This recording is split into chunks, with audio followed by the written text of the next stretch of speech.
Hello friends, welcome है आप सभी का आपके इस कृष्णा आर्ट्स एजुकेशन चैनल में, जो केवल और केवल बोर्ड एग्जाम की तैयारी करवाने के लिए बनी है। इसलिए इस चैनल को आपने अभी तक सब्सक्राइब नहीं किया तो इस चैनल को सब्सक्राइब कर दें और साइड के बेल नोटिफिकेशन को भी प्रेस कर दें, ताकि हमारी वीडियो का लेटेस्ट नोटिफिकेशन आप तक सबसे पहले पहुंच सके। और अगर आपको इस चैनल से रिलेटेड क्लास 10 के नोट्स और PDF चाहिए, आपको क्लासेस के नोटिफिकेशन सही समय पर चाहिए, तो आप हमारे टेलीग्राम चैनल को ज्वाइन कर लें। टेलीग्राम चैनल पर जो नोट्स और PDF आपको दिए जाते हैं वे बिल्कुल मुफ्त में दिए जाते हैं और उनको पढ़कर आप अपने बोर्ड एग्जाम की तैयारी बिल्कुल अच्छे तरीके से कर सकते हैं। टेलीग्राम चैनल का लिंक डिस्क्रिप्शन में भी दिया हुआ है और आप टेलीग्राम एप्लीकेशन में कृष्णा आर्ट्स एजुकेशन को सर्च करके भी ज्वाइन हो सकते हैं। इसलिए टेलीग्राम चैनल को जरूर ज्वाइन कर लीजिएगा।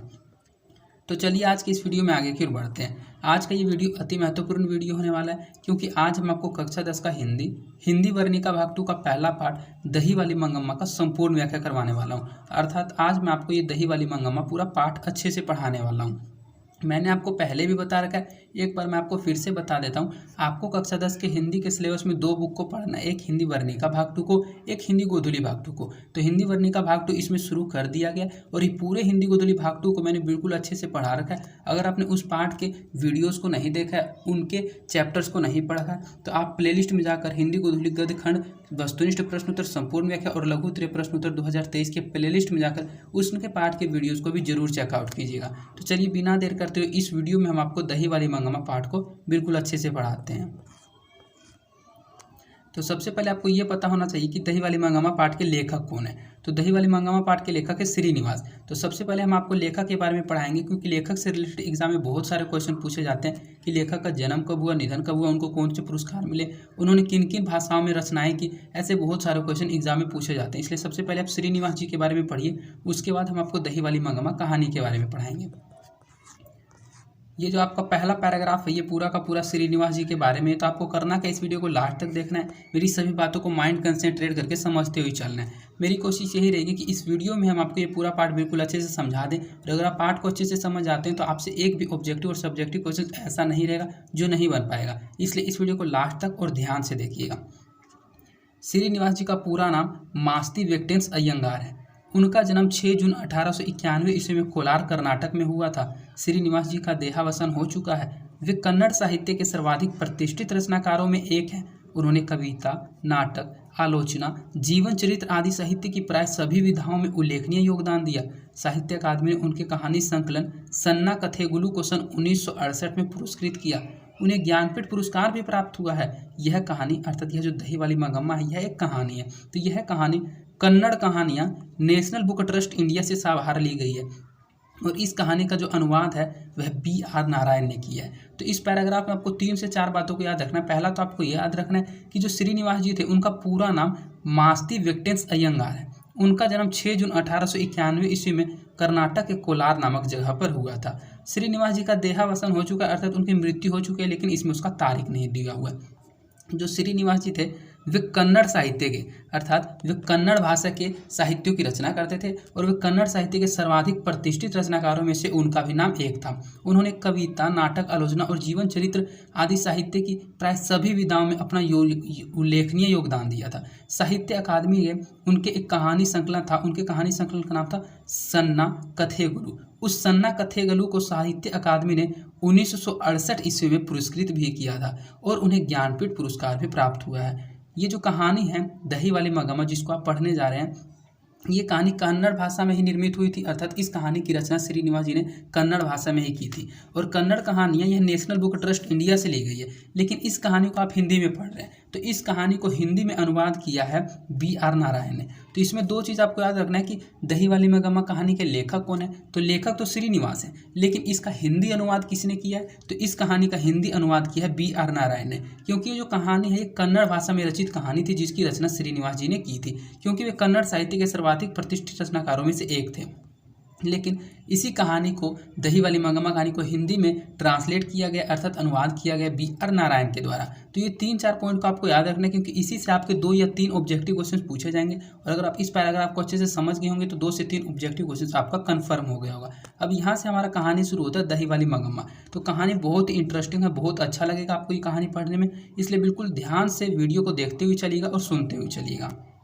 मंगम्मा बरसों से हमें बारी से दही दिया करती है।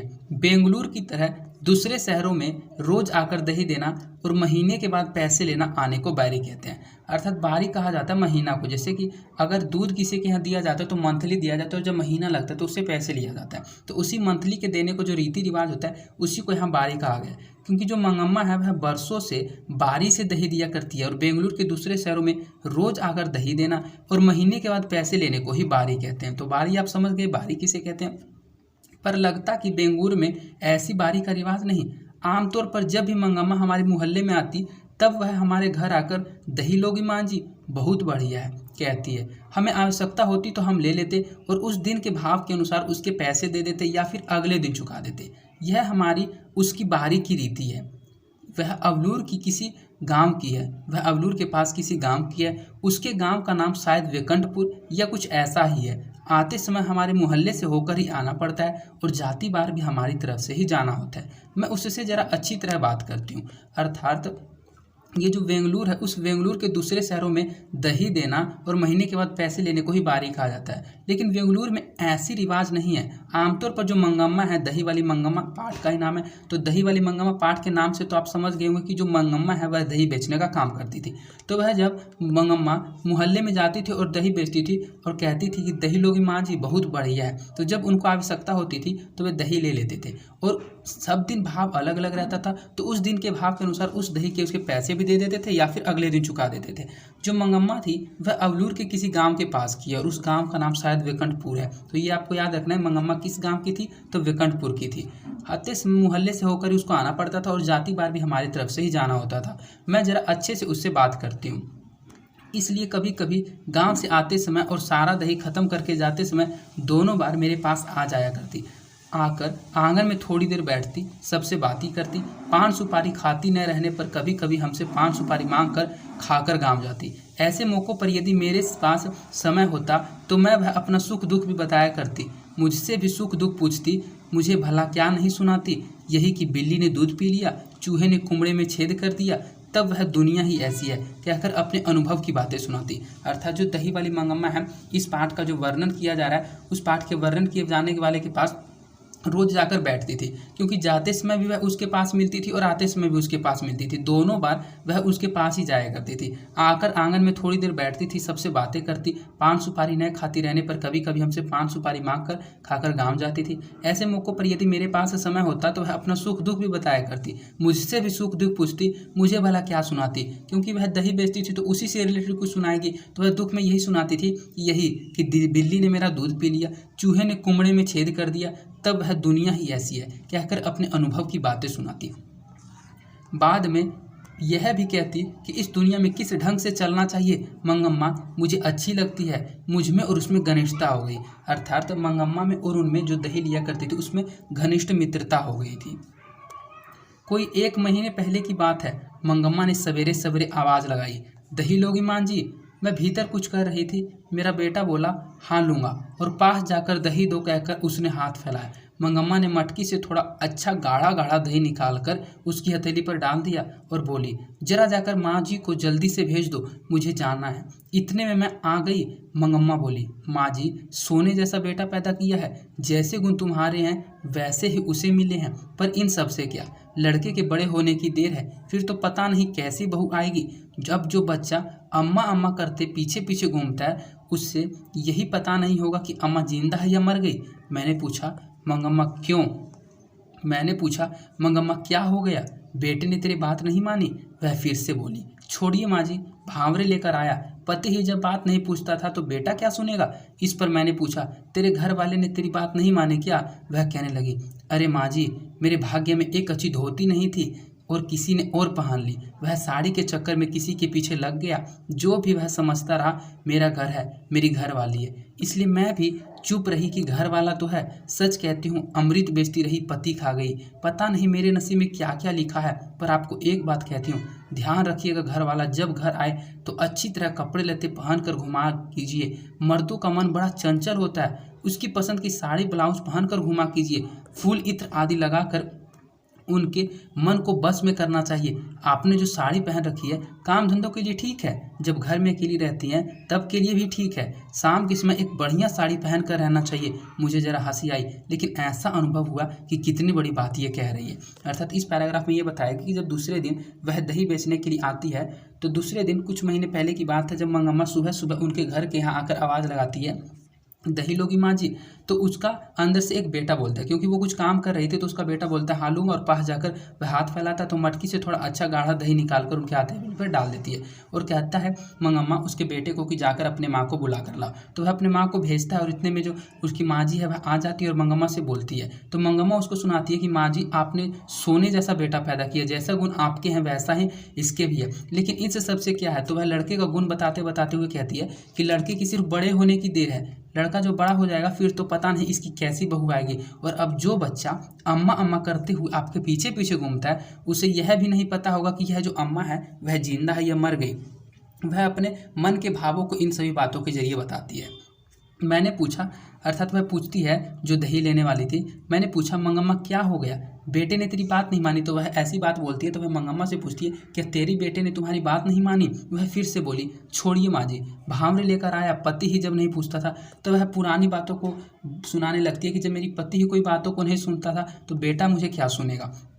और धोती से, अर्थात वह कहती है कि मैं अमृत बेचती रही, अर्थात अमृत बेचती रही और पति खा गई। अर्थात उनके जो पति थे उनके पति की मृत्यु हो गई थी, अभी उनके पति नहीं थे। तो वही कहती है कि मेरे नसीब में क्या क्या लिखा है। पर आपको एक बात कहती हूँ, ध्यान रखिएगा, घर वाला जो होता है अर्थात जो पति होता है जब घर आए तो अच्छी तरह कपड़े लत्ते पहन कर घुमा कीजिए। जो मर्दों का मन होता है वह बड़ा चंचल होता है, उनकी पसंद की साड़ी ब्लाउज पहन कर घुमा कीजिए, फूल इत्र लगा कर उनके मन में बस करना चाहिए। आपने जो साड़ी पहन रखी है, अर्थात वह जो साड़ी पहने रहती है उस साड़ी को देखकर मंगम्मा कहती है कि आपने जो साड़ी पहन रखी है वह काम धंधों के लिए भी ठीक है और जब आप घर में अकेली रहती है तब के लिए भी ठीक है, लेकिन शाम के समय एक बढ़िया साड़ी पहनकर रहना चाहिए। इस बात पर मुझे ज़रा हंसी आई, लेकिन ऐसा लगा यह अनुभव से कितनी बड़ी बात कह रही है। साथ ही यह दुख भी हुआ कि उसके अनुभव के पीछे छिपा है, अर्थात उसका जो अनुभव है उसके अनुभव के पीछे एक दुख छिपा है, क्योंकि पहले तो उसकी पति की मृत्यु हो जाती है और उसका जो बेटा होता है वह उसकी बात नहीं मानता है, उसी कारण वह इन बातों को उसको बताती है। फिर वह बोलती है, मैं बोली हाँ मंगम्मा तुम्हें बात 16 आने सच हैं।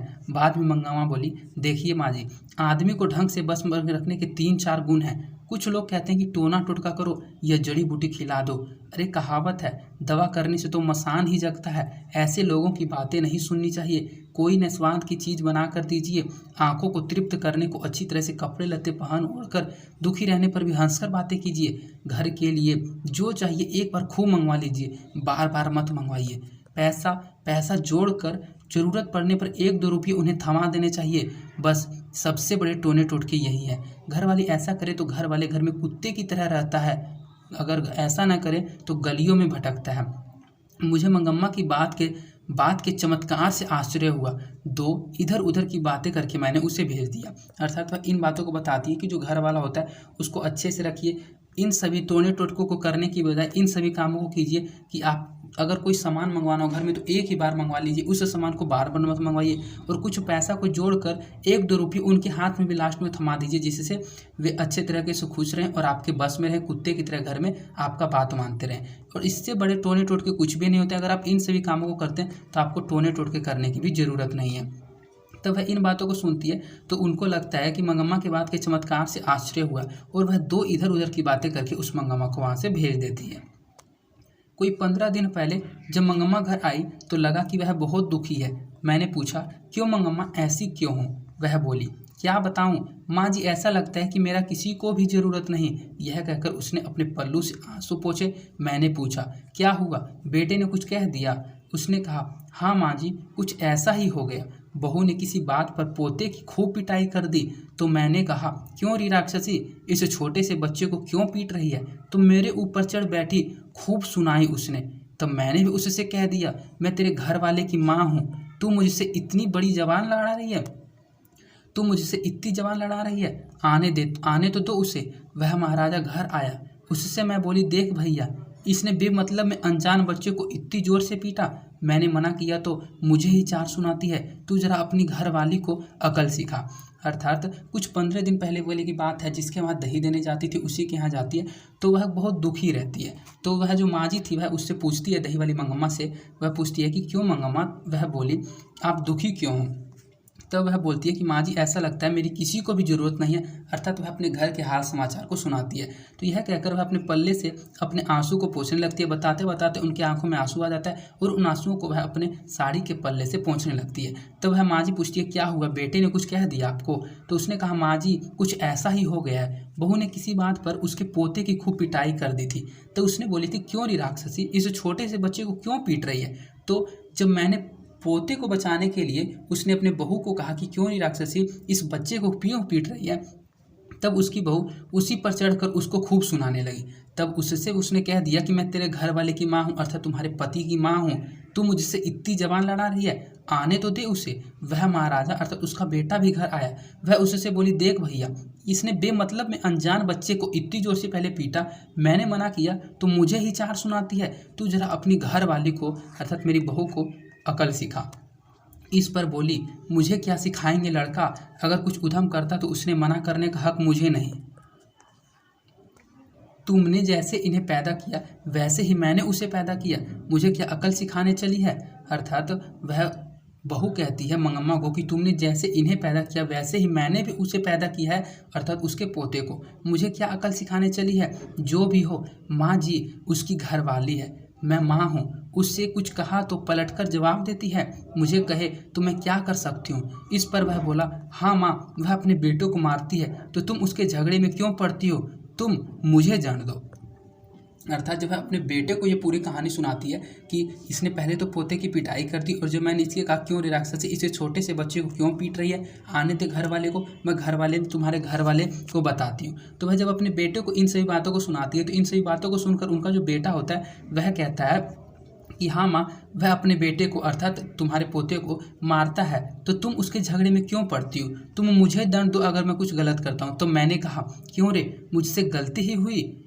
मुझे बहुत गुस्सा आया माँ जी, बात मेरे मुंह से निकल ही गई। क्या कहता है रे, बीवी ने तुझ पर जादू फेरा है, वह बच्चे को पीटे तो ठीक है और मुझे गाली दे तो भी ठीक है, बहुत अच्छे। वह कल वह कह दे माँ को निकाल तो तू निकाल बाहर करेगा। इस पर वह बोला, और किया क्या जा सकता है माँ, अगर तुम कहो कि घर वाली रहेगी तो मैं नहीं रहती और मैं रहूँगी तो घर वाली नहीं रह सकती, तो उस बेचारे को कौन सहारा दे? मैंने पूछा, मुझ बेसहारा का क्या बनेगा? तो उसने कहा, तुम्हारा क्या है माँ, तुम्हारे पास गाय बैल है, पैसा है, तुम्हें क्या मैं पाल सकता हूँ? मैंने पूछा, तुम्हारा कहना है कि मैं अलग हो जाऊँ? इस पर उसने साफ कह दिया, तुम्हारी मर्जी, अगर तुम अलग होना चाहती हो तो मैं रोकूंगा नहीं, मैं तुम्हारे झगड़ों से तंग आ गया हूँ। इस पर मैंने कहा, अच्छी बात है बेटा, आज दोपहर से अलग हो जाती हूँ, तुम अपनी घरवाली के साथ सुख से रहो। फिर दही लेकर चली गई माँ जी। अर्थात फिर दही से लेकर वह चली आती है माँ जी और उसको यह कहानी सुनाती है। तो जो है अपने बेटे को इन सभी बातों को कहानी को सुनाती है। तो इस कहानी को सुनाते हुए मैंने इससे पहले आपको बताया कि उसका जो बेटा होता है उसको कहता है कि जो वह अपने बेटे को मारता है तो तुम उस झगड़े में क्यों पड़ती हो, उसको मारने दो। तो वह इस बात को सुनकर थोड़ा गुस्से में आ जाती है और गुस्से में कहती है, जब जो दही वाली मंगम है वो गुस्से में आ जाती है और गुस्से से उसके मुँह से बात निकल जाती है कि अगर बीवी ने तुझ पर जादू फेर दिया है, वह बच्चे को पीटे तो भी ठीक है, वह मुझे कुछ गाली दे तो भी ठीक है, अगर वह कल तुम्हारी पत्नी अर्थात तुम्हारी बीवी यह कह दे कि माँ को निकाल दे तो तू निकाल बाहर करेगा मुझे? तो इस पर उसका बेटा भी बोलता है कि और क्या किया जा सकता है माँ, अगर तुम कहो कि घर वाली रहेगी तो मैं नहीं रहूँगी और मैं रहूँगी तो तुम्हारी घर वाली नहीं रहेगी, तो क्या किया जा सकता है, तुम्हें ही बाहर निकालना पड़ेगा, इस बेचारी को कौन सहारा देगा? मैंने पूछा, मुझ बेसहारा का क्या बनेगा? अर्थात वह उसका बेटा कहता है कि अगर बाहर करने की बात होगा तो मैं आपको बाहर करूँगा, क्योंकि मेरी पत्नी को अगर बाहर किया जाएगा तो इस बेचारी को कौन सहारा देगा?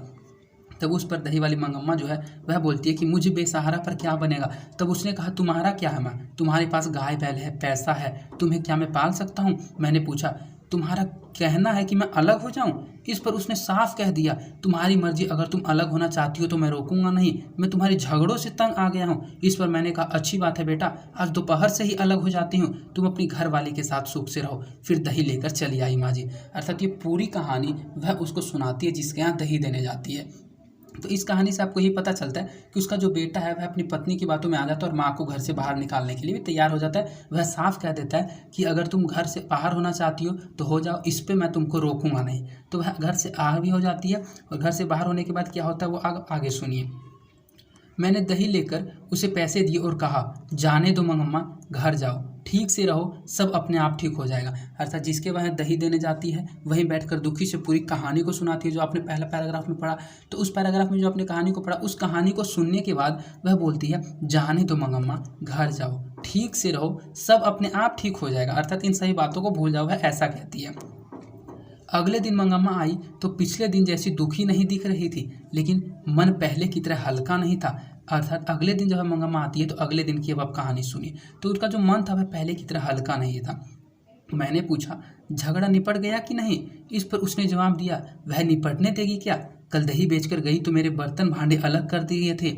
एक कुठले में रागी और एक में चावल, थोड़ा सा नमक मिर्च सब एक तरफ रखकर खुद खाकर और अपने पति को खिलाकर पांव पसारे बैठी थी। आप बताइए माँ जी, झगड़ा कैसे निपटेगा? मैं थोड़ा हिट्टू बनाकर खाया। मैंने थोड़ा हिट्टू बनाकर खाया, ये हिट्टू कोई खाने की चीज़ होगी, तो मैंने थोड़ा हिट्टू बनाकर खाया। शादी के बाद बेटा कभी अपना रहता है माँ जी? ठीक है, जब उन्हें नहीं चाहिए तो मैं ही क्यों ज़बरदस्ती करूं? अलग ही रहने लगी माँ जी। रोज उस बच्चे को थोड़ा सा दही देकर बाद में बेचना आया करती थी। आज ठीक उसी समय वह उस बच्चे को लेकर कहीं चली गई थी। मैं जानती हूँ कि उसकी यह चाल है कि मैं उस बच्चे से बात न कर पाऊँ। इतनी छोटी सी बात की कैसी रामायण बनती जा रही है, मुझे आश्चर्य हुआ, पर मैं इसमें कुछ नहीं कर सकती थी। इधर उधर की बातें करके मैंने मंगम्मा को विदा किया। अर्थात दूसरे दिन जब वह दही देने आती है तो दूसरे दिन वह पहले दिन जैसी दुखी तो नहीं दिख रही थी, लेकिन उसका मन हल्का नहीं था। तो इस पर जिससे वह दही देती है वह उनसे पूछती है कि मंगम्मा, तुम्हारा झगड़ा निपट गया कि नहीं? तुमने जो कल झगड़े को सुनाया था, जो बताया था मुझे, वह झगड़ा तुम्हारा निपट गया या नहीं? तो इस पर मंगम्मा जवाब देती है कि वह निपटने देगी क्या? कल मैं जब दही बेचकर गई तो मेरे बर्तन भांडे ही अलग कर दिए थे। एक कुठले में रागी, एक में चावल और थोड़ा सा नमक मिर्च एक तरफ रखकर खुद खाकर अपने पति को खिलाकर पांव पसारे बैठी थी। आप बताइए माँ जी, झगड़ा कैसे निपटेगा? तो अर्थात वह इन सभी कहानियों को बताते हुए, इन दृश्यों को बताते हुए कहती है कि वह तो ऐसे कर रही है तो झगड़ा निपटेगा कैसे? जब उन्हें नहीं चाहिए तो मैं क्यों ज़बरदस्ती करूं? अलग ही रहने लगी माँ जी। रोज़ उस बच्चे को थोड़ा सा दही देकर बाद में बेचना आया करती थी। आज ठीक उसी समय वह बच्चे को लेकर भी कहीं चली गई थी। मैं जानती हूँ कि ये उसकी चाल है कि मैं बच्चे से बात न कर पाऊँ। इतनी छोटी सी बात कैसी रामायण बनती जा रही थी, इस पर उनको आश्चर्य होता है, पर इसमें मैं कुछ नहीं कर सकती थी। इधर उधर की बातें करके मैंने मंगम्मा को फिर से आज भी विदा कर दिया। बाद में दो एक दिन मैंने वह बात उठाई ही नहीं। अर्थात जब वह बाद में दही देने आती थी तो मैंने 2-1 दिन उस बात को उठाया ही नहीं। ऐसा लगा कि वह अलग ही रहने लगी है। एक दिन उसी ने पूछा, माँ जी, आप जो मखमल पहनती है ना, वह कैसे गज मिलती है? मैंने पूछा, क्यों मंगम्मा? तो वह बोली, इतने दिन तो बेटे और पोते के लिए पैसा जोड़ती रही, अब भला क्या जोड़ूं? मैं भी एक मखमल की ब्लाउज पहनूंगी। मैंने कहा, एक ब्लाउज के 7-8 रुपये लगते हैं मंगम्मा। उस दिन मंगम्मा ने जाकर दर्जी से कपड़ा लिया और वहीं सिलने दे दिया। दूसरे दिन पहन कर आई, मुझसे कहने लगी, देखिए माँ जी, मेरा सिंगार। घर वाले के रहते एक अच्छी साड़ी नसीब नहीं हुई, वह तो किसी के पीछे लगा था। मैंने बेटे के लिए पैसे जोड़े, अब वह लड़का ऐसा हो गया, अब कैसा है मेरा सिंगार? अर्थात दूसरे दिन 1-2 दिन वह जिनके यहाँ दही देने जाती थी वह उससे पूछना ही छोड़ देती है इस लड़ाई के बारे में, क्योंकि जब वह लड़ाई के बारे में पूछती है तो वह बड़ी कहानी को सुनाने लगती है। तो इस कहानी को न सुनने के लिए वह 1-2 दिन उस बात को उठाती ही नहीं है। तो एक दिन मंगम्मा उससे पूछती है कि माँ जी, जो आप मखमल पहनती है वह मखमल की ब्लाउज वह कैसे मिलती है? तो वह उससे पूछती है कि मंगम्मा इतने दिन, तो वह उससे पूछती है कि क्यों मंगम्मा? वह बोली, क्यों मंगम्मा? तब मंगम्मा बोलती है कि इतने दिन तो मैं बेटे और पोते के लिए पैसा जोड़ती रही, अब भला क्यों जोड़ूं? अर्थात जब वह साथ रहती थी तो बेटे और पोते को पैसे ले जाकर देती थी दही बेचकर, लेकिन जब अलग रहने लगी तो वह सोचती है कि अब पैसे मैं किसके लिए जोड़ूं? अब पैसे तो मैं स्वयं पर ही खर्च करूंगी, क्योंकि मैं अलग रहने लगी हूँ। अब मैं भी एक मखमल की ब्लाउज पहनूंगी। मैंने कहा कि एक ब्लाउज के 7-8 रुपये लगते हैं। अर्थात उसने मखमल के ब्लाउज का दाम भी बता दिया, रेट भी बता दिया कि उसका जो दाम है वह 7-8 रुपये है मंगम्मा। तो उस दिन मंगम्मा ने जाकर दर्जी से वह कपड़ा भी लिया मखमल का और वह सिलने भी दे दिया। दूसरे दिन पहन कर भी आई और मुझसे कहने लगी, देखिए माँ जी, मेरा सिंगार। घर वाले के रहते एक अच्छी साड़ी नसीब नहीं हुई, वह तो किसी और के पीछे लगा था। मैंने बेटे के लिए पैसे जोड़े, अब वह ऐसा लड़का हो गया है कि अब कैसा है मेरा सिंगार? अर्थात वह बेटे के लिए पैसे जोड़ता था, लेकिन उसने बेटे ने भी उसको घर से बाहर कर दिया था। मुझे लगा कि बेटे से अलग होने के कारण दुख से मंगम्मा से जरा मति भ्रम हो गया है। जब ज़्यादा दुख आ जाता है तो हर किसी को ऐसा ही हो जाता है। मैंने कुछ न कहा, पर सोचा इस जैकेट के कारण उससे किसी दूसरे से झगड़ा मोल लेना पड़ेगा। उनके गांव का एक लड़का बेंगलुरु में पढ़ रहा था। वह फिरंगियों की तरह अथवा पढ़े लिखे हम जैसों की तरह जरा नफाकत से कॉलर टाई पहनता था, जरा शौकीन था। उसने एक दिन मंगम्मा को देखकर पूछा, क्या बात है अम्मा, एकदम मखमल की जैकेट ही पहन ली? तब मंगम्मा ने कहा, क्या रे लड़के, यूं बढ़ बढ़ कर बातें कर रहा है? तू गले में फांसी लटकाए घूमता है, मैं जैकेट नहीं पहन सकती। अर्थात उसको लगता है कि उसके बेटे से अलग होने के कारण मंगम्मा दुख से उसकी मति जो है, उसका जो दिमाग है वह थोड़ा घूम गया, उसके मति भ्रम हो गया। लेकिन वह कहती है कि जब भी किसी को ज़्यादा दुख आता है तो किसी के साथ ऐसा ही हो जाता है। तो उस पर उसने कहा और सोचने लगी कि इस जैकेट के कारण उसको किसी दूसरे से झगड़ा मोल लेना पड़ेगा। उनके गाँव का एक लड़का था जो बेंगलुरु में पढ़ता था। उनके गाँव का नाम क्या था मैंने आपको पहले बता दिया, आप कमेंट में टाइप कीजिएगा। उनके गाँव का नाम था वेकंठपुर। तो उनके गांव का एक लड़का बेंगलुरु में पढ़ रहा था। वह फिरंगियों की तरह अथवा पढ़े लिखे हम जैसों की तरह नफाकत से कॉलर टाई पहनता था, अर्थात गले में टाई लगाता था, जरा शौकीन था। उसने एक दिन मंगम्मा को देखकर और पूछा, क्या बात है अम्मा, एकदम मखमल की जैकेट ही पहन ली? क्योंकि वह मखमल की ब्लाउज सिलाती है और वही मखमल की ब्लाउज पहनती है। तो उसके मखमल के जैकेट को देखकर वह लड़का बोलता है, जो पढ़ा लिखा हुआ लड़का रहता है, कि क्या अम्मा, आपने तो एकदम मखमल की जैकेट ही पहन ली। तब मंगम्मा ने कहा, क्या रे लड़के, ये बढ़ बढ़ कर बातें कर रहा है? तू गले में फांसी लटकाए घूमता, मैं जैकेट नहीं पहन सकती। वह फांसी उसको कह दिया टाई को, क्योंकि वह कॉलर टाई पहनता था। तो उस कॉलर टाई को देखकर वह उसको कहती है कि तुम गले में फांसी लटकाए घूमता, मैं जैकेट नहीं पहन सकती। दोनों में तू हो गई, दोनों में तू मैं हो गई। पास खड़े 4 लोग हंस पड़े, अर्थात उन दोनों में बहस होने लगी इसी बात को लेकर कि तुम ये पहनते हो, मैं ये पहनता हूँ। तो उनके बातों को सुनकर वहां पर खड़े हुए 4-5 लोग हंसने लगे। अगले दिन मंगम्मा ने यही बात मुझे सुनाई।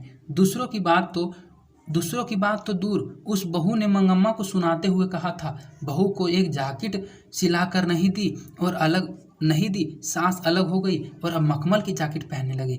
मंगम्मा ने ब्याह में बहू को कर्णफूल, कड़े, झुमकी, कान की जंजीर, कंठी और तगड़ी सब दिया था। बाद में साल के बाद कोई एक गहना बनवा देती थी, वह तो बहू को याद नहीं रहा। मंगम्मा उसकी बात सुनकर 1-2 बार चुप रही। बाद में वह अपने को रोक न पाई। एक दिन रोज को जाकर बेटे से कह दिया, तेरी घरवाली बड़ी बड़ी बातें बनाती है, मेरे जैकेट पर ताने कसती है, कहती है मैंने उसे कुछ भी नहीं दिया। क्या मैंने उसे कुछ नहीं दिया? कड़े, कर्णफूल, झुमकी, पदक, क्या यह सब मेरे दिए हुए नहीं है? बहू ने पति को बोलने का मौका ही नहीं दिया।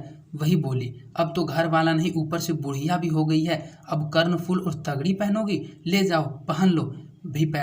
वही बैठे पति ने उससे कहा, क्यों री, तू बकवास किए जा रही है? फिर माँ से बोला, माँ, मैं तुम लोगों का झगड़ा पसंद नहीं करता, अगर तुम्हें चाहिए तो सारे जेवर ले जाओ। मंगम्मा बोली, माँ जी, रास्ता चलने पर भी इस तरह। तो दूसरे दिन मंगम्मा अपनी बातों को सुनाती है। दूसरे दिन फिर से दही बेचने आती है। जब दही बेचने आती है तो वही बेंगलुरु में वह जो सम्रांत महिला, उसको यह कहानी सुनाती है। तो दूसरे दिन वह कहानी सुनाती हुई कहती है, यही बात को बताती है कि एक लड़के ने उसको कहा था कि क्यों अम्मा जैकेट पहन रही हो मखमल की? तो वह उसको कहती है कि तुम गले में फांसी लटका कर घूम सकते हो, मैं मखमल की जैकेट नहीं पहन सकती। इन्हीं बातों को वह सुनाती है और इन बातों को सुनाने के बाद वह कहती है कि बाहर वाला तो मुझे कहता ही है, मेरी जो बहू है वह भी मुझे ताने कसती है कि जब साथ रहती थी तब तो बहू को कुछ नहीं ला कर देती थी और जब अलग हो गई तो मखमल की जैकेट पहनने लगी है। मंगम्मा ने ब्याह में अपनी बहू को कर्णफूल, कड़े, झुमकी, कान की जंजीर, गट्ठी और तगड़ी सब दिया था, अर्थात ये जेवरों के नाम, ये सभी जेवर उन्होंने अपनी बहू की शादी में अपनी बहू को दिया था। बाद में साल के साल कोई ना कोई गहना भी अपनी बहू के लिए बनवा देती थी। तो ये सब तो उस बहू को याद नहीं रहा, क्योंकि लड़ाई के समय इन सभी बातों को भूल कर वह उसकी मखमल वाली ब्लाउज को देखकर, मखमल वाली जैकेट को देखकर उस पर ताने कसने लगी थी। तो मंगम्मा उसको बात को सुनकर 1-2 बार तो चुप रही, लेकिन बाद में अपने आप को भी रोक न पाई। एक दिन रात को जाकर उसने अपने बेटे से कह दिया कि तेरी जो घर वाली है बड़ी बड़ी बातें बनाती है, मेरे जैकेट पर ताने कसती है, कहती है कि मैंने उसे कुछ भी नहीं दिया। क्या मैंने कुछ नहीं दिया? कड़े, कर्णफूल, झुमकी, पदक, क्या यह सब मेरे दिए हुए नहीं? बहू ने पति को बोलने का मौका ही नहीं दिया, अर्थात वह अपने बेटे को कहती है, लेकिन उसकी जो बहू होती है वह उसके पति को, अर्थात उसके बेटे को बोलने का मौका ही नहीं देती है। वही बोलती है, अब तो घर वाला नहीं, ऊपर से बुढ़िया भी हो गई हो, अब कर्णफूल और तगड़ी पहनोगी? ले जाओ। अर्थात जब वह कहती है कि मैंने ये तुमको दिया था, तो उन्हीं सभी बातों को वह कहती है कि अर्थात तुमने दिया था तो तुम ले जाओ।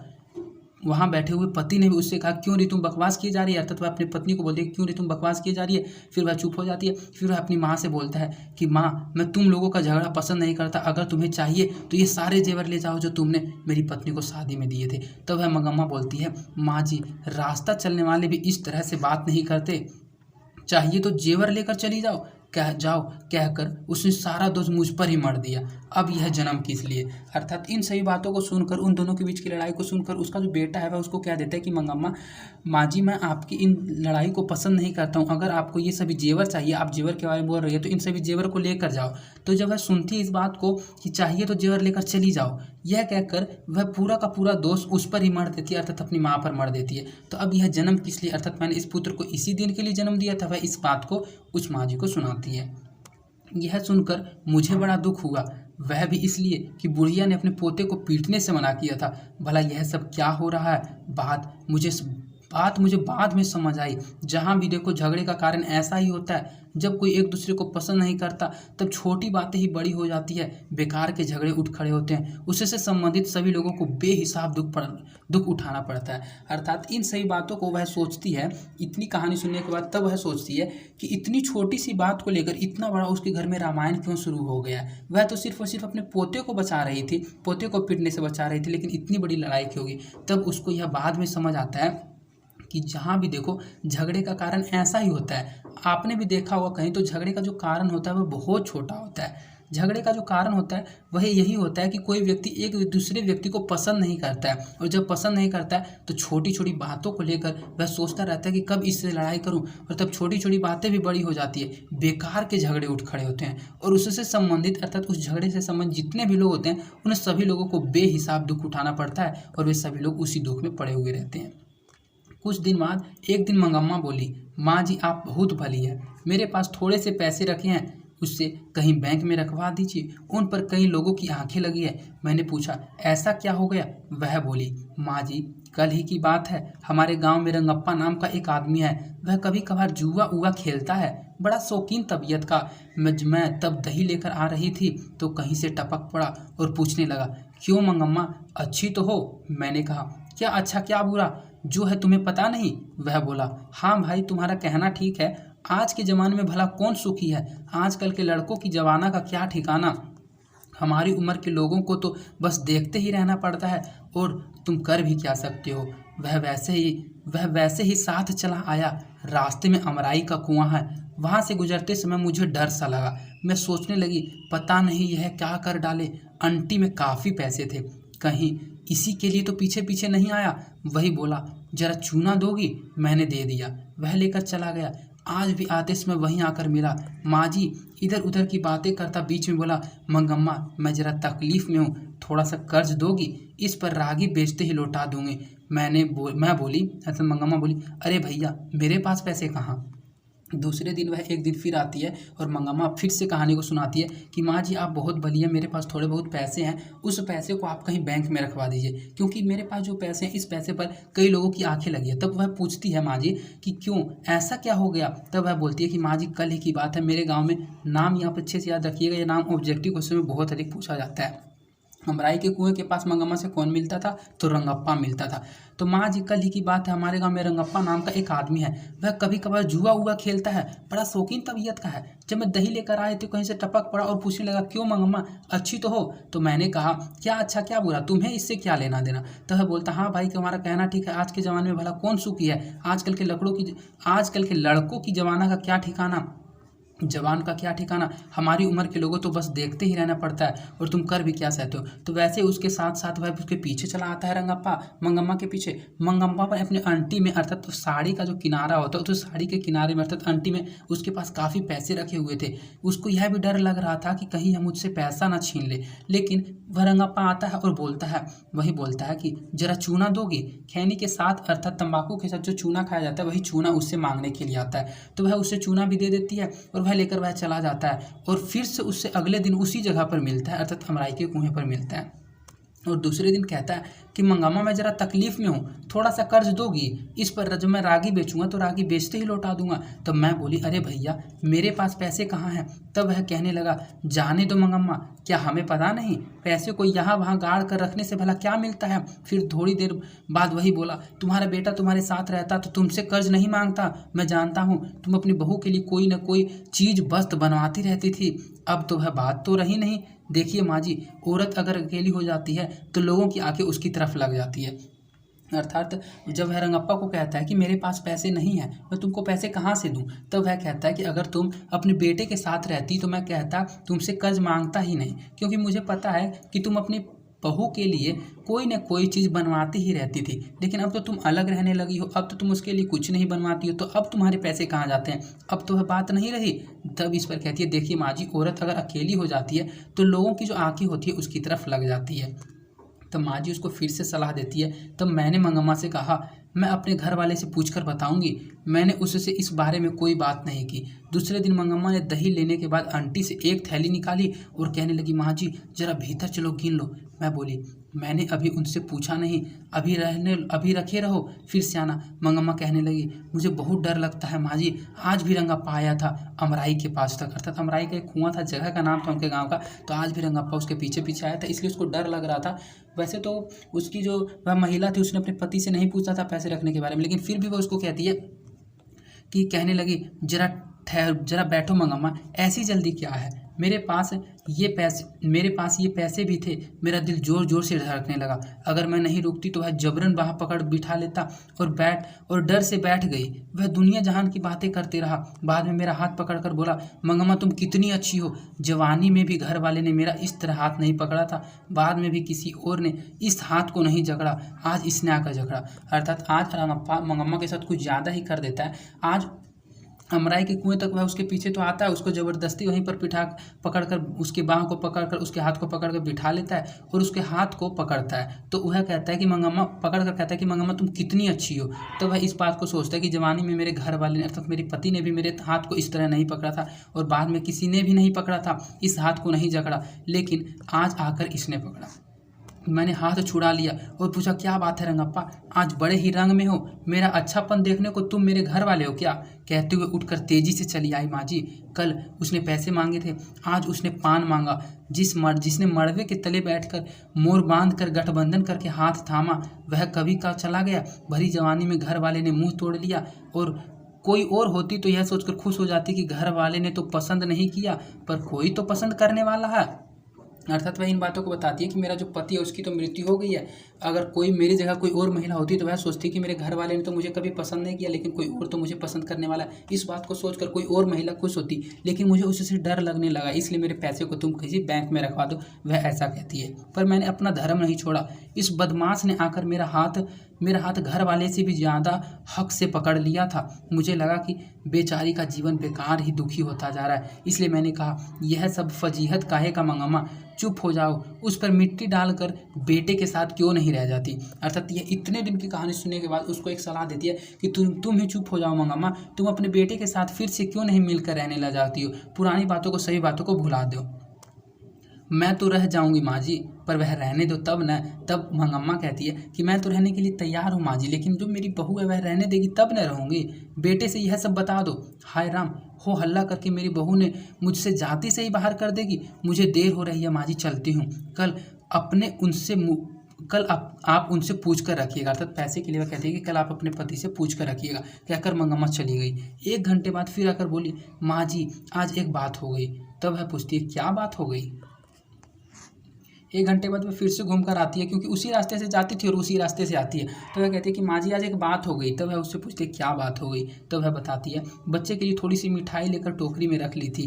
मंगम्मा ने पहले ही बताया था कि उसके पोते को उसके पास वह नहीं आने देती थी। तो मंगम्मा ने उसको पहले ही बताया था कि उसका जो पोता था उसके पोते को उसकी बहू उसके पास आने नहीं देती थी।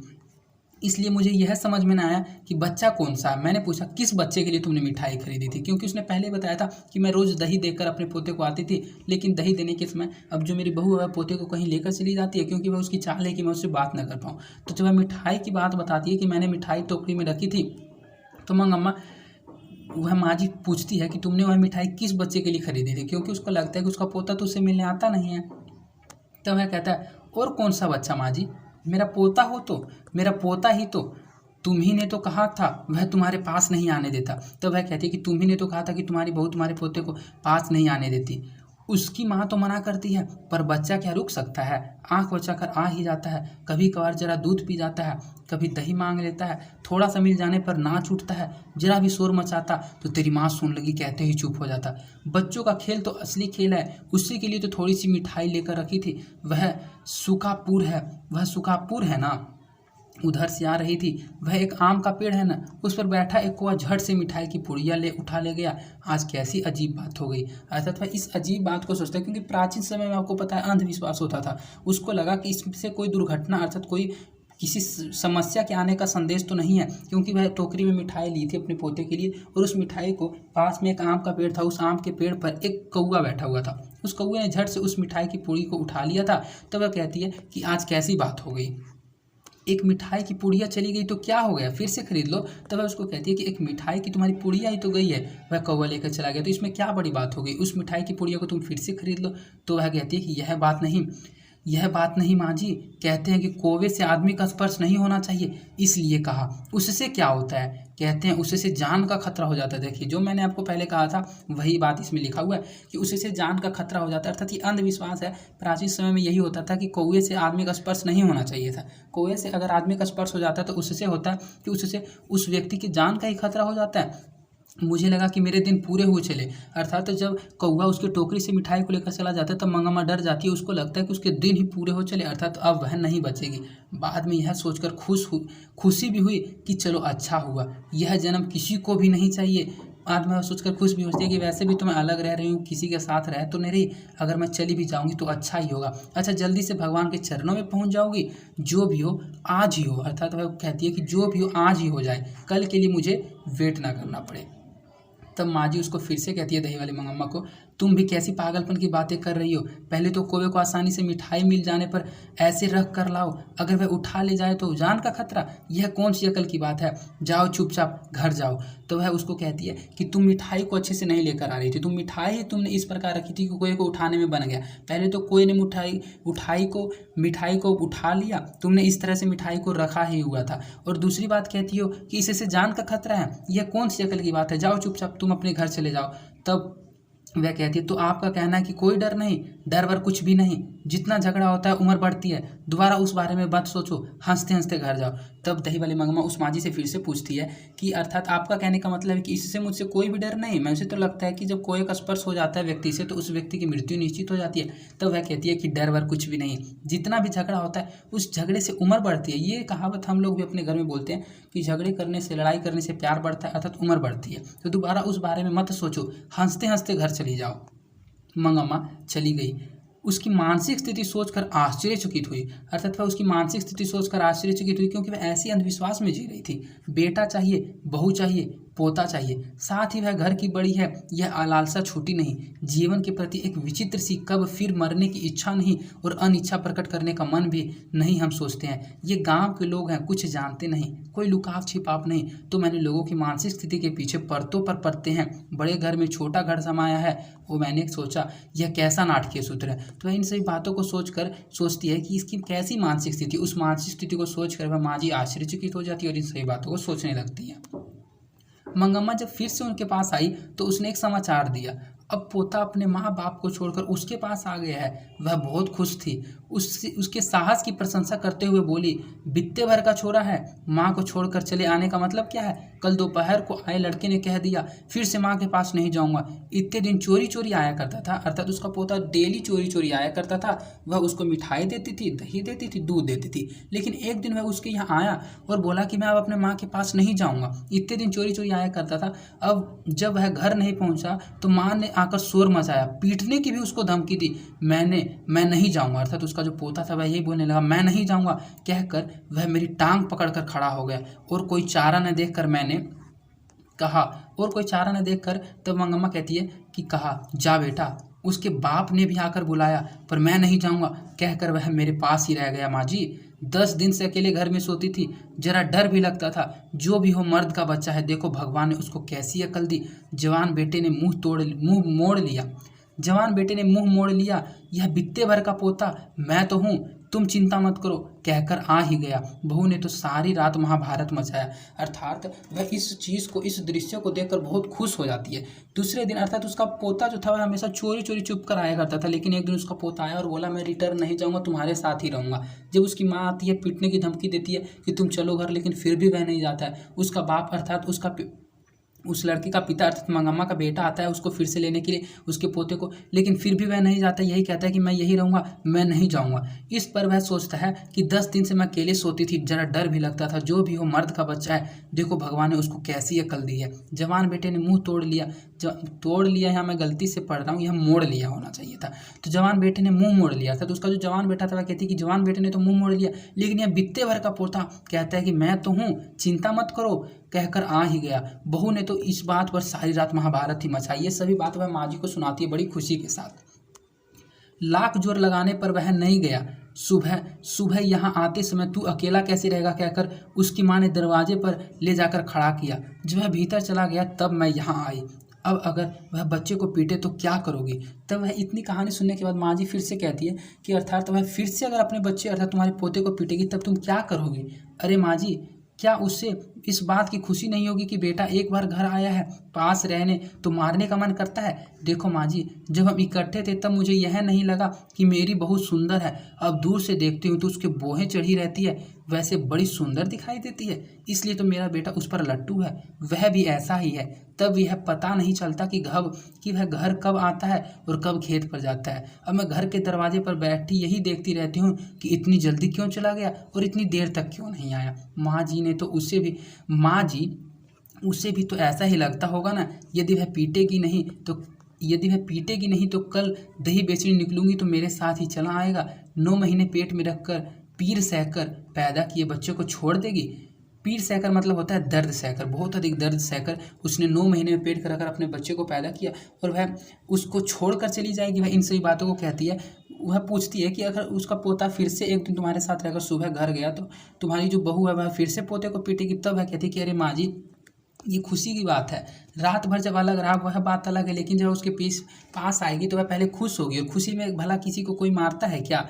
देखो माँ जी, जब हम भी इकट्ठे रहते थे तो मुझे भी मेरी बहू सुंदर नहीं लगती थी, लेकिन जब मैं अलग हो गई हूँ तो मुझे मेरी बहू बहुत अधिक सुंदर लगने लगी है। अब जब मैं दूर से अपनी बहू को देखती हूँ तो बहुत सुंदर लगती है। पहले मेरे तभी तो जो मेरा बेटा है वह अपनी बहू पर अर्थात पत्नी पर लट्टू रहता है और उसी की बात को मानता है, इसीलिए उसने मुझे भी घर से बाहर कर दिया। वह ऐसा भी है। तब यह पता नहीं चलता कि मेरा बेटा कब घर से जाता है, कब घर से निकलता है, कब खेत पर जाता है, कब आता है। मैं जब भी द्वार पर अर्थात अपने घर के चौखट पर यही बैठकर देखती रहती हूँ कि वह इतनी जल्दी क्यों चला गया और इतनी देर तक क्यों नहीं आया। तो वह इन्हीं सही बातों को उसको फिर से सुनाती है माँ जी को। तब माँ जी सोचती है, मुझे यह सोचकर आश्चर्य हुआ कि वह कितनी दूर तक सोचती है। उसको यह सोचकर आश्चर्य होता है कि जो मंगम्मा है वह कितनी दूर तक सोचती है। मुझे लगा कि कुछ दिनों में उनका झगड़ा निपट जाएगा और सभी सुखी रहेंगे। हुआ भी ऐसा ही। उसको लगा कि कुछ दिनों बाद उसका जो झगड़ा है वह निपट जाएगा और वे सभी खुशी रहने लगेंगे। तो हुआ भी ऐसा ही। 2 दिन बाद लड़का माँ के पास गया और दूसरे दिन ही दादी के साथ मैं बेंगलुरु जाऊँगा कहकर जिद पकड़ ली। वह डेली बेंगलुरु दही बेचने जाती थी। उसका जो पोता था वह माँ के पास जाकर कहने लगा कि मैं भी बेंगलुरु जाऊँगा, और इस बात की जिद उसने पकड़ ली। और बच्चे तो आपको पता है कि जिद पकड़ लेते हैं तो उसी जिद पर अड़े हुए रहते हैं। बेचारी बुढ़िया के लिए सिर पर दही की मटकी वाला टोकरा और गोद में पोते को लेकर 3 मिनट चलना असंभव था। उसकी समझ में आया कि क्या करे। बेटे और बहू ने आकर समझाया, उस दिन हमसे गलती हो गई, तुम भी गुस्सा करके यूँ रहेंगे तो कैसे चलेगी माँ। गांव के 4 बड़े बूढ़ों ने भी उसे समझाया। वह भला क्यों अपना बड़प्पन खोती। मंगम्मा अपनी इच्छा से फिर खुशी खुशी अपनी बहू के साथ रहने लगी, परंतु पोता तो दादी के पास ही रहने की जिद पकड़े बैठा था। इसलिए एक नया प्रबंध शुरू हुआ। शुरू से ही दूध दही का जो व्यापार है वह मंगम्मा के हाथ में था। बहू के आने पर मंगम्मा को अपने हाथ में ही रखा। तब कोई बहू तब कोई बहू बनकर आती है, घर के खाने पकाने में जिम्मेदारी तो उस पर पड़ती है। वास्तव में बात यही थी। दही बेचने पर 4 पैसे हाथ आते थे। अब पोते ने सदा दादी के पास रहने की हट पकड़ ली। बहू बोली, इतनी धूप में, इस उम्र में तुम क्यों बाहर जाती हो? भला कितने दिन यह काम कर सकोगी?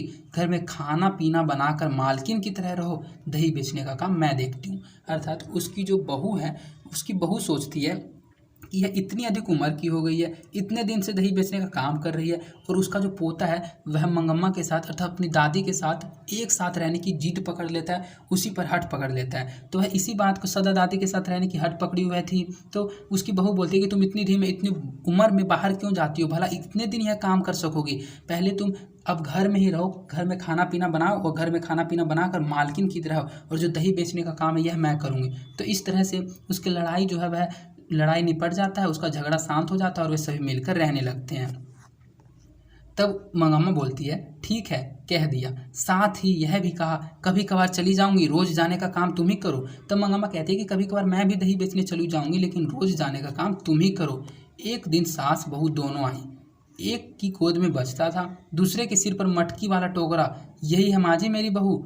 बुढ़िया बेचारी अकेली क्यों रहे सोचकर इसने फिर से मुझे अपना साथ बुला लिया। साथ ही यह भी कहा कि तुम बेकार में धूप में मत घूमो। मैंने भी मान लिया और आगे से यही दही बेचने आएगी। यह बताकर मंगम्मा ने बहू को हमें दिखा दिया। मैंने सास और बहू से बात करके और संयम से काम लेकर कहकर 2 अक्ल की बातें समझाकर दोनों को 5 सुपारी देकर भेज दिया। आजकल वह बहू ही दही लाया करती है। अर्थात पहले तो वह मंगम्मा रोज उस माँ जी के पास दही देने का काम करती थी, लेकिन एक दिन एक हाथ में, एक तो जो थी बुढ़िया जो थी वह गोद में बच्चे को रखी हुई थी और एक माथे पर रखी हुई थी। एक के गोद में बच्चा था और एक दिन बहू और सास दोनों आती है। एक के सिर पर मटकी वाला टोकरा था और एक के पास वह बच्चा था। तब वह जो मंगम्मा है वह उसको दिखाकर कहती है कि यही है माँ जी मेरी बहू, इसी ने मुझे घर में अपने साथ फिर से रहने के लिए बुला लिया, और साथ ही यह भी कहा कि तुम बेकार में धूप में घूमती हो। मैंने भी मान लिया, आगे से यही दही बेचने आएगी आपके पास। यह बताकर मंगम्मा ने बहू को हमें दिखा दिया और सास और बहू से उस माँ जी ने कुछ बातें करके संयम से काम लेकर रहने को कहा और 2-4 अकल की बातें समझाकर दोनों को 5 सुपारी भेज दिया। आजकल उसकी जो बहू है वही दही लेकर आया करती थी। सास के बारे में इतना सब सुना, अब बहू क्या कहती है यह जानने की उत्सुकता मुझे हुई। अर्थात पहले मंगम्मा अर्थात उसकी जो सास है वह रोज आकर उसको कहानी सुनाती थी दही बेचने के लिए। दही बेचने के बाद तो अब उसको लगता कि सास ने तो मुझे इतना कुछ सुनाया, अब बहू मुझे क्या कहती है यह जानने की उसको बहुत अधिक उत्सुकता हुई। इसलिए एक दिन मैंने कहा, अरे नंजम्मा तू बड़ी समझदार है, पर क्या सास को निकाल देना ठीक है? नंजम्मा यहाँ अब नाम अब देखिए, पहले आप पढ़ रहे थे मंगम्मा, अब ये है नंजम्मा। तो मंगम्मा है सास का नाम और नंजम्मा है उसकी बहू का नाम। तो ये नाम आप अच्छे से याद रखिएगा, ये ऑब्जेक्टिव क्वेश्चन में पूछा जाता है। इस नाम का प्रयोग लगता है इस पाठ में सिर्फ 1 या 2 बार ही हुआ है, और ये ऑब्जेक्टिव क्वेश्चन में पूछा जाता है कि दही वाली मंगम्मा की बहू का नाम क्या था? तो नंजम्मा था। तो वह पहले तो मंगम्मा की कहानी को सुनती है, अब वह उसकी बहू उसकी क्या कहती है यह जानने की उसको मन में उत्सुकता होती है माँ जी की। इसलिए वह एक दिन कहती है कि अरे नंजम्मा तू तो बड़ी समझदार है, पर सास को निकाल देना बाहर क्या ठीक है? सास को निकाल देने को क्या मैं राक्षसी हूँ माँ जी? तो उसकी बहू कहती है कि सास को निकाल देने को क्या मैं राक्षसी हूँ माँ जी? सास हो जाने का मतलब क्या है? सब बात उनकी ही रहनी चाहिए क्या? मेरे बेटे का मर्द भी न माने तो वह नामर्द ही हो जाएगा।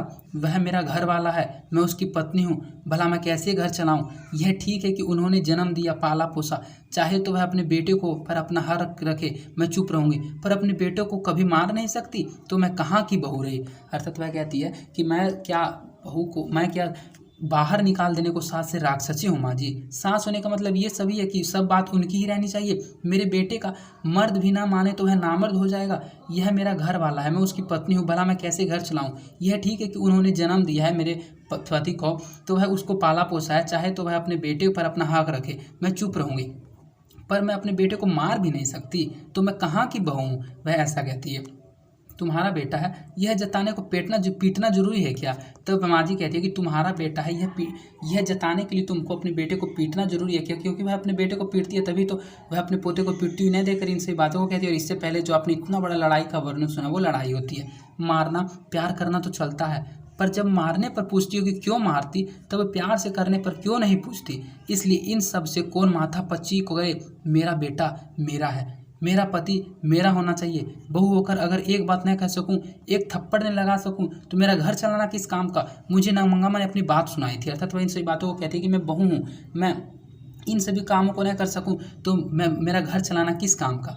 मुझे मंगम्मा ने भी यह बात सुनाई थी, तब लगा था कि उसकी बात सही थी। अब उसने अपनी बात कही तो मुझे लगा कि बात भी सही है। मैंने पूछा, तो अब तुम्हें घर में कुछ छूट मिली। तब वह पूछती है कि अब तुम्हें क्या घर में कुछ छूट मिली, अब पहले से ज़रा ठीक है। जो भी हो ज़रा संभल कर चलना ही पड़ता है। अगर झगड़ा करूं तो मेरी सास पता नहीं किसे सारे पैसे दे डाले। हमारे गांव में रंगप्पा नाम का एक आदमी है। इस रंगप्पा नाम के आदमी के बारे में मैंने आपको पहले समझा दिया। वही रंगप्पा नाम के आदमी से उसकी बहू भी डरी हुई रहती है कि कहीं मेरी जो सास है वह सभी पैसे उसको या फिर अन्य किसी व्यक्ति को ना दे दे, इसलिए वह जोड़ा संभल कर रहती है, झगड़ा नहीं करती है। अब मेरी सास अलग थी, तब उसने मेरी सास से कर्जा मांगा था, वह देने को तैयार हो गई थी। यह रंगप्पा से मुझे पता चला था। तब मैंने बच्चों को सिखाया कि तुम अपनी दादी के पास चला जा, वह मिठाई देती है, हमारे घर कदम मत रखना, झगड़ा किसी तरह निपटाने को। यही सब किया मैंने माँ जी। अर्थात वह जो पोता था उसका, वह उसके यहाँ जाता था, रोज मिठाई खाता था। ये सभी बात उसकी बहू नंजम्मा को पता था। ये उसी का तो खेल था, उसी का षड्यंत्र था। वह जानती थी। रंगप्पा ने उसको बताया था कि मैंने रंगप्पा से मांगा है, मंगम्मा से मांगा है कर्ज, और कर्ज देने के लिए वह तैयार हो गई है। तो इस कर्ज देने की बात सुनकर वह सोचती है कि मेरी सास किसी अन्य व्यक्ति को पैसे दे, इससे बढ़िया है कि वह घर में मैं उसको फिर से वापस बुला लूँ और मुझे ही पैसे दे।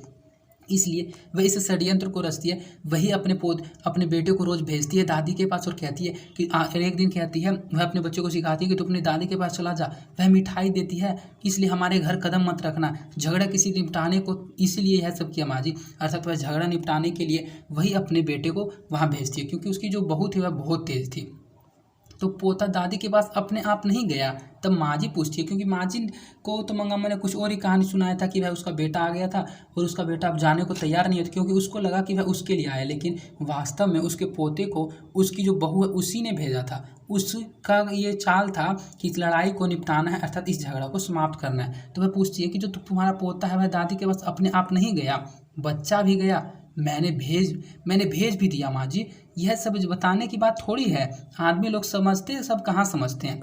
अर्थात वह फिर से उस माँ जी को कहती है कि बच्चा भी गया, मैंने उसको भेज भी दिया। यह सभी बात बताने की थोड़ी, अब झगड़ा निपट गया, अब इन बातों में क्या रखा है। तब क्या यह बात लोग समझते हैं। मुझे ऐसा लगा कि मंगम्मा में अकल से कुछ कम नहीं। तब वह सोचती है, इन सभी बातों को सुनकर मुझे लगा कि मंगम्मा भी अकल से कुछ कम नहीं। उस घर में अब सास और बहू में स्वतंत्रता की होड़ लगी है। उसमें माँ बेटे और पति पत्नी, माँ बेटे और अपना हक नहीं छोड़ना चाहती, बहू पति पर अधिकार जमाना चाहती है। यह सारे संसार का ही किस्सा है। इसकी हार जीत क्या होगी यह कहा नहीं जा सकता।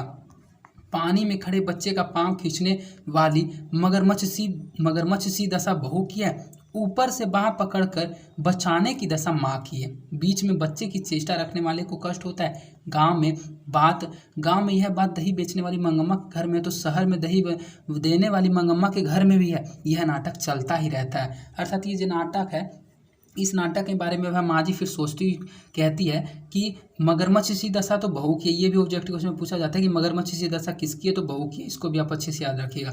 और ऊपर बाँह पकड़कर बचाने की दशा किसकी है, तो माँ की है। इसमें जो बच्चा होता है उसकी चेष्टा करने वाले को कष्ट होता है। यह बात गाँव में दही बेचने वाली मंगम्मा के घर में तो है ही, साथ में दही लेने वाली मंगम्मा के घर में भी यह बात है। यह जो नाटक यह चलता ही रहता है। हर कोई चाहता है कि मेरा पति मेरे वश में रहे, मेरा बेटा मेरा वश में रहे, मेरी बात को माने। और ये जो किस्सा, ये पूरे संसार का किस्सा, ये किस्सा हमेशा चलता ही रहेगा, कभी भी समाप्त नहीं होगा।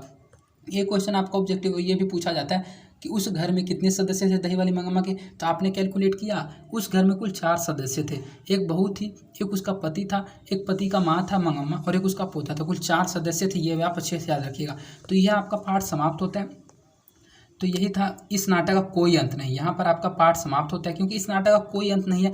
आज भी अगर आप गांव में रहते हैं या फिर शहर में भी रहते हैं, तो आप आसपास के घरों में देखिएगा, ये कहानी हमेशा चलती ही रहती है, चलती ही रहेगी। इस नाटक का अर्थात इस कहानी का कोई अंत नहीं है, ये हमेशा चलती रहेगी। तो इस प्रकार आपका ये पाठ समाप्त होता है। मैं आशा करता हूँ कि ये पाठ आपको समझ में आ गया होगा, क्योंकि मैंने एक पैराग्राफ को 2 से 3 बार पढ़ा है। और अगर आपने इस वीडियो को शुरू से लास्ट तक देखा है तो आपको ये पार्ट जरूर समझ आएगा। और ऐसा एक भी ऑब्जेक्टिव और सब्जेक्टिव क्वेश्चन नहीं होगा जो कि आपसे नहीं बन पाएगा। इससे रिलेटेड जितने भी ऑब्जेक्टिव और सब्जेक्टिव क्वेश्चन बोर्ड एग्जाम में पूछे जाएंगे, आप 101% सभी का आंसर बिल्कुल अच्छे तरीके से और आसानी से दे पाइएगा, क्योंकि पार्ट को आपने बिल्कुल अच्छे से समझ लिया है।